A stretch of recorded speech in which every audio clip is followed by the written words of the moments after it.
যেই বিএনপি বাকশালী সংবিধানের প্রতি প্রেম দেখাবে তারে শহীদ জিয়ার ছবিটা সামনে আইনে বলতে হবে যে এই বাকশালী সংবিধান তো জিয়াউর রহমানই ছুঁড়ে মারছিল। বেগম জিয়া বলেছেন এই সংবিধানকে ছুঁড়ে ফেলা হবে। এখন বেগম জিয়ার চেয়েও নতুন বিএনপি আসছে, বেশি প্রেমের বিএনপি। যেই শহীদ প্রেসিডেন্ট জিয়াউর রহমান ইসলামোফোবিক জায়গা থেকে বাংলাদেশের মুসলমান, বাঙালি মুসলমান সব আইডিয়াকে ধারণ করে বাংলাদেশের জাতীয়তাবাদ তৈরি করলেন। এখন একটা নতুন বিএনপি গজাচ্ছে, কেউ চেষ্টা করতেছে পুরো বিএনপিটাকে একটা ইসলামোফোবিক বিএনপি করা। এ কি ভাই, ইসলামোফোবিক বিএনপি সে কোথায় যাবে? সে কি দিল্লি যাইতে চায়? আমরা আমাদের প্রথম চ্যালেঞ্জ হলো স্বাধীনতা সার্বভৌমত্ব রক্ষার স্বার্থে এই বিএনপিকে শহীদ জিয়ার কাছেই রাখতে হবে, এই বিএনপিকে বেগম জিয়ার কাছেই রাখতে হবে। নাম্বার 2, আমাদের সামনের নির্বাচনে ম্যান্ডেট কি হবে এইটা সুস্পষ্ট। জুলাই সনদের ভিত্তিতে যদি নির্বাচন না হয়, এই নির্বাচন আপনারা চাইলে করেন, আমরা কেউ ভোট দিতে যাব না। নাম্বার 3, সেই নির্বাচনের পরে সংসদের ম্যান্ডেট কি হবে?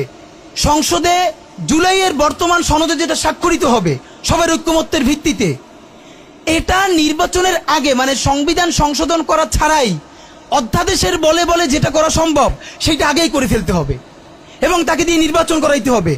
এবং আমাদের বিএনপির বন্ধুরা বলছেন 2 বছর সময় নিয়ে তারা সংসদে এইগুলো পাশ করাবেন। 2 বছর চলবে না, সর্বোচ্চ সময় 6 মাস। সংসদের প্রথম 6 মাসের মধ্যে জুলাই সনদের সমস্ত কথাগুলো সংবিধান ইনকর্পোরেট করতে হবে। যদি পারেন নতুন সংবিধান করতে হবে, নতুন সংবিধান করতে না পারলে এইটার মধ্যে ইনকর্পোরেট করতে হবে। রাজনৈতিক বিভাজনের ফাঁকে একমাত্র সমস্ত সুবিধা নেবে ফ্যাসিবাদ, ফ্যাসিবাদের শক্তি এবং আওয়ামী লীগ। আমরা আমাদের জীবন থাকতে বাংলাদেশের মাটিতে ভারতীয় আধিপত্যবাদ থেকে শুরু করে আর কোনো বিদেশি আধিপত্যবাদ, হাসিনা এবং ফ্যাসিবাদকে মেনে নিব না।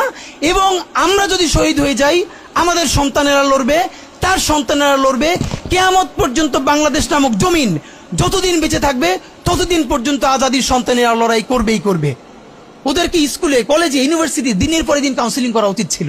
আপনি কাউন্সিলিং করেন নাই, ওদের পুনর্বাসন করতে পারেন নাই, শহীদদের পরিবারের পুনর্বাসন করতে পারেন নাই।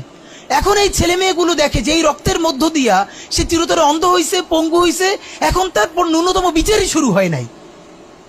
বিচার নাই, সংস্কার নাই, সে বরং দেখতে পাইতেছে সেই আগের পুরনো আওয়ামী লীগ জিকে বসতেছে, যাতে তার মনে হইতেছে সে যে এবার অন্ধ হয়ে বাইচে আছে সেটাও হয়তো বাইচে থাকতে পারবে না, এবার হয়তো তাকে হত্যা করে ফেলা হবে।